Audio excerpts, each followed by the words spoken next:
Black man pulls himself over. Cop behind him. He said, let's get this over with. Put up the picture full mask man. I'm laughing because it actually kind of worked, kind of.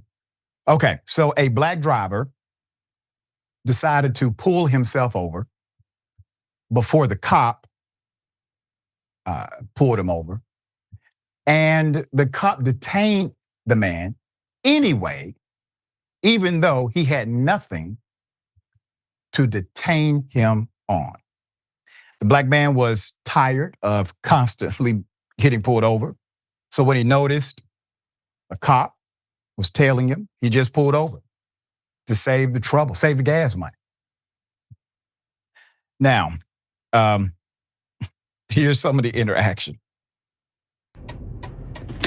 So I'm getting pulled over for pulling over? It's suspicious activity, yeah, man. Okay. You want just my license or my insurance or my registration? Vehicle information as well. Okay, that's everything.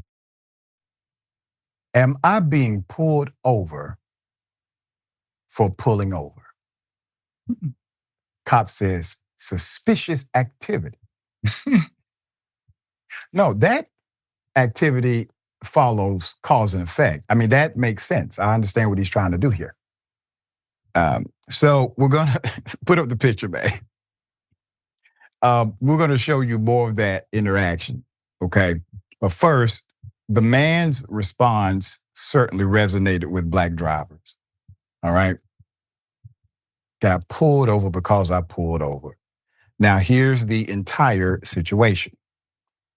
So, do you normally just pull over immediately when a cop gets behind you? It's easier than just having them find a reason to pull me over. Because if I would have like swerved or something, you'd have pulled me over, then field sobriety test or something like that. It's just easier to just get all this out the way because I probably was getting pulled over for something anyway. I don't care. Why did you anticipate getting pulled over? Because I get pulled over. I've been pulled over before. So if you could just run my information, if I get it, if being suspicious is a crime, then I guess I'll commit a crime. Not necessarily a crime. It's just when the actions you took take place in front of law enforcement, then it just raises our concern. You know what I'm saying? All good. Yeah. All right. Well, let me check some things out, man, and I'll try to get you out of here quick. All right. Take your time, man.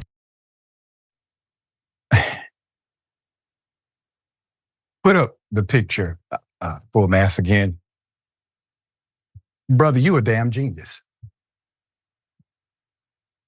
He said, yeah, I pulled over because you were going to find something if I swerved or something. Yes, that's exactly right. Then the cop says, do you do this normally? Just pull over? That sounds like a good idea to me. I'm going to start doing it. I know that.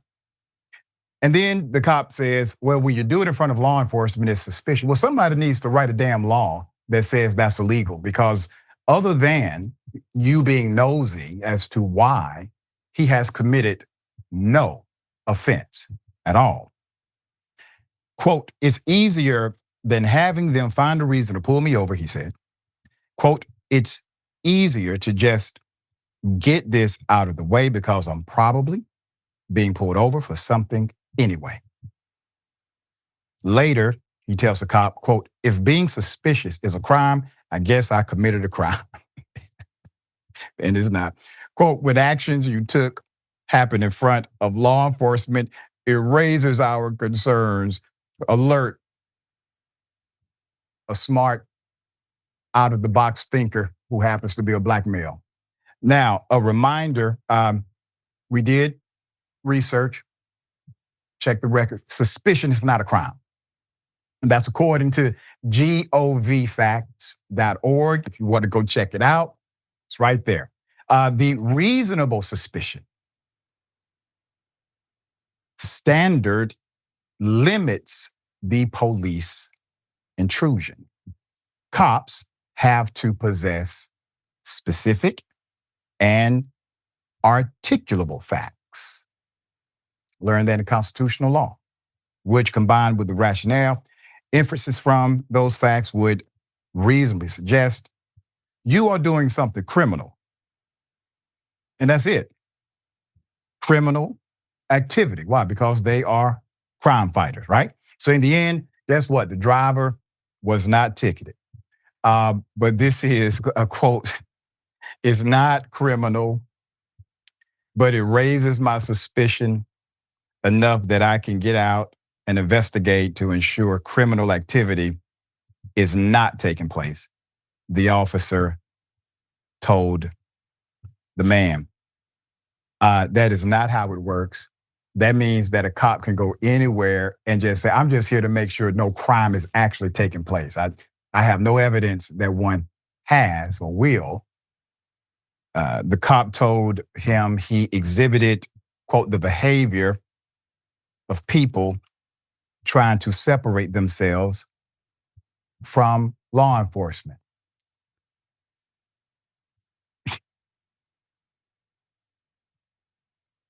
Jackson, we separate ourselves from law enforcement, bad, corrupt law enforcement every day here at Indisputable. And the individual literally did the opposite. He pulled over as a courtesy for the cop so that we can get it out the way. He didn't try to avoid the cop. Right. What say just you? Go ahead and do what you came to do. Right. And the cop was like, the cop low key was mad that he didn't like peel off and speed off real quick because he was just waiting on something. I mean, it clearly he wanted to pull this guy over. He marked him as somebody who maybe he's gonna do something. And as he pointed out, he was gonna swerve, or maybe one of his lights wasn't on just right. A lot of police officers' jobs are to pull people over. They got to meet quotas, so they identify people who feel like, oh, maybe this guy's going to do something. So it is pretty smart that he just I'm just going to pull over anyway. Because that would throw off a lot of people. Maybe they wouldn't pull him over or just, keep driving. But still, it's like, well, you kind of were suspicious because most people would have got scared. Yeah. But what can you really do? You got to tip the hat to this brother because this was definitely an ingenious way to handle police officers being behind you. Because I don't know anyone who feels particularly comfortable when when the boys are behind them. But yeah, maybe I'm gonna start doing this. It's something to consider. It's something to consider.